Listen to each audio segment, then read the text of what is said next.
The suspect, accused of planting pipe bombs outside the DNC and RNC on January 5, 2021, has finally been arrested, and according to reports, he told the FBI that he believed the 2020 election was stolen. We are told that he had accepted the political view of the time in 2020 that the 2020 election had been stolen. That's a view that President Trump has falsely pushed for a number of years. That, of course, was the big source of the January 6th riot at the Capitol. So yes, the alleged pipe bomber Brian Cole is a Trump supporter who bought into Trump's conspiracy theory. And that right there is the part that Trump and his regime are sprinting past while telling people this. Please disperse!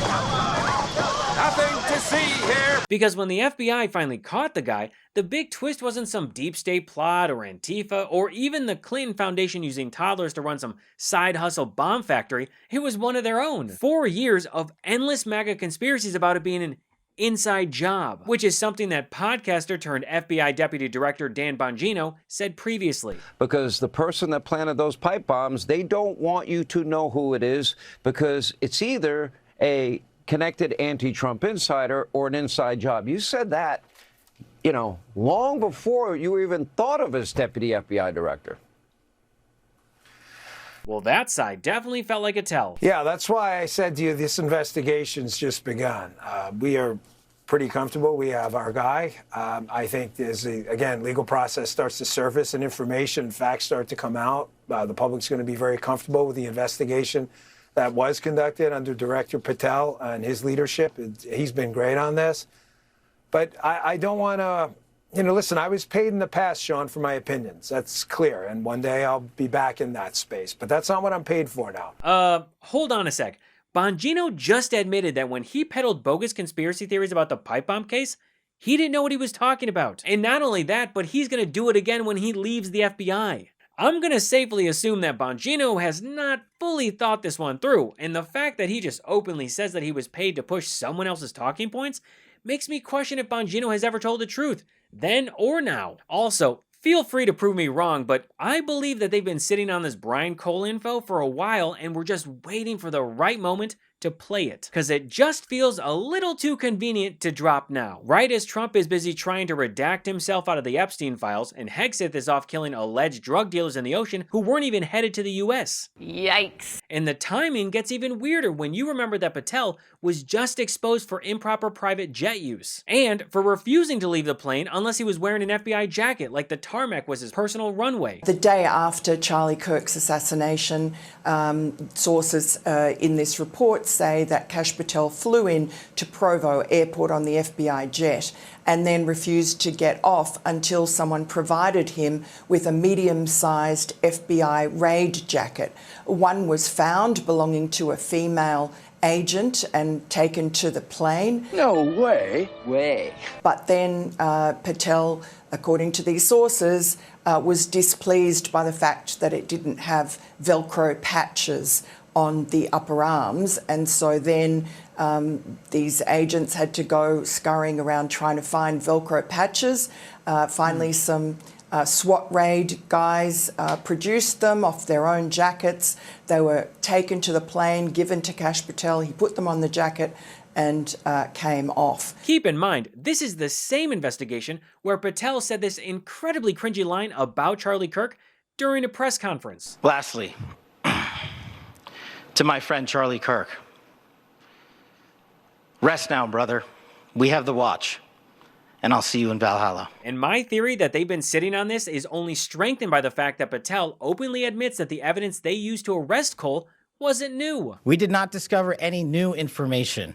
What we did, an investigation spearheaded by the deputy director and the ADIC of our Washington field office, brought in a new team of investigators and experts, re-examined every piece of evidence, sifted through all the data, something that the prior administration refused and failed to do. We know that Trump and his regime will lie through their teeth, so we can't be sure what case the FBI had on Cole when Trump took over, but I just want to remind everyone that the FBI under Biden was run by Christopher Wray, the director appointed by, drumroll please, that's right, Donald Trump. So Patel is just pointing the finger back at his boss. Seriously, do Patel or Bongino think about what they're admitting to before they start talking?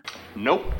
Last minute shopping during the holidays are the worst. You're probably running out of ideas, what to buy, the stores are packed, and forget about finding parking. Aura Frames is the best last minute solution with a gift that feels thoughtful and personal. When it comes to gift giving, especially during the holidays, I typically struggle with ideas of what to buy my family, so I just tend to put it off a bit because I want to get them something special, something memorable. And Aura Frames, in my opinion, is the best gift for that. Aura Frames lets you share photos or videos from any device and they will instantly appear on the frame wherever it is in the world. It can be at your home, office, or even someone's home across the country or world, wherever you want to share it. At night, when you turn off the lights, your frame also turns off to save energy and let you sleep. And speaking of time, it only takes about 2 minutes to set up a frame using the Aura app. Just download the Aura app and connect to Wi-Fi, preload your photos before it ships, and keep adding from anywhere, anytime. Add a message before your gift arrives, then share photos and videos effortlessly, straight from your phone all year long. Every frame comes packaged in a premium gift box with no price tag, so it's ready to gift. You can't wrap togetherness, but you can frame it. And now, my parents have one, my family in Mexico has one, and my in-laws have one, so even though we may not always be in the same place, we can always share the moments that make us feel close. For a limited time, save on the perfect gift by visiting auraframes.com to get $35 off Aura's best-selling carver mat frames, named #1 by Wirecutter, by using promo code GABE at checkout. That's AURA frames.com, promo code GABE. Terms and conditions apply. What Patel or his team didn't do and still haven't done is address the giant orange elephant in the room. The suspect believed the election was stolen. He believed Trump, and he believed the lie that built January 6th. And then Kash Patel confidently says that they will always combat attacks on the Capitol. When you attack American citizens, when you attack our institutions of legislation, when you attack our nation's capital, you attack the very being of our way of life. And this FBI and this Department of Justice stand here to tell you that we will always refute it and combat it. We will provide the safest country the nation has ever seen under President Trump's leadership here. And that's what we did here today with great resolve. Okay, then why did Trump pardon over 1,000 January 6 rioters? Violent rioters, people who beat police officers, people who crushed officers in doorways, people who bragged about hunting lawmakers, and people who smeared their own shit on the walls of the Capitol. Now, this is where things get even dumber, which is impressive given the floor we've already hit. Right after Patel bragged at the press conference about defending the Capitol, Gavin Newsom's office jumped in with a little reminder by tweeting, "Anyone want to tell Kash about this? Yeah, Kash. Anyone want to tell you that your boss may have accidentally pardoned the guy?" Trump's January executive order pardoned about 1,500 people charged or accused of offenses at or near the United States Capitol on January 6th, because Cole allegedly planted pipe bombs the night before January 6th outside the headquarters of both political parties, a few blocks from the Capitol. So Trump's own executive order may have just created a legal escape hatch for the guy that Trump officials are now celebrating as their big tough on crime moment. That's not law and order, that's a cell phone with a huge Sharpie signature. What's wild is that despite everything we know, the arrest, the motive, the fact that the guy echoed Trump's lie,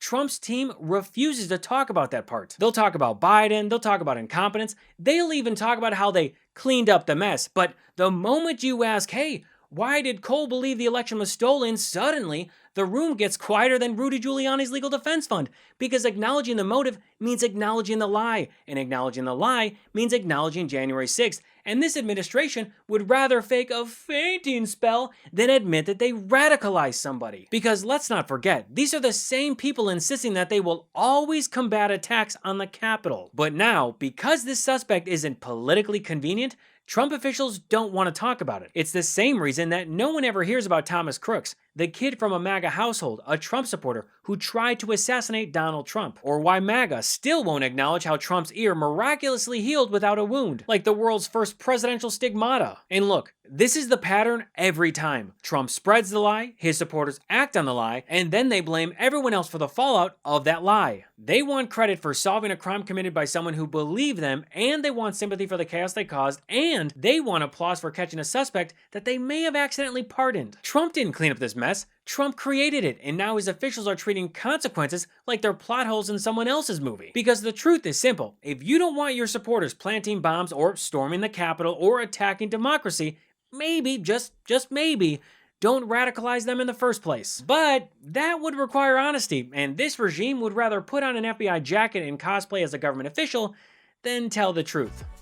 Thanks for watching What Was That? If you want more episodes, articles, and breakdowns, go to whatwasthat.show. Join the community and become a paid subscriber today. It's just me behind the scenes, so every bit of support really makes a difference. And if you'd rather listen on the go, you can find What Was That on Apple Podcasts, Spotify, or wherever you get your shows. Until next time, I'm Gabe Sanchez, and this has been What Was That?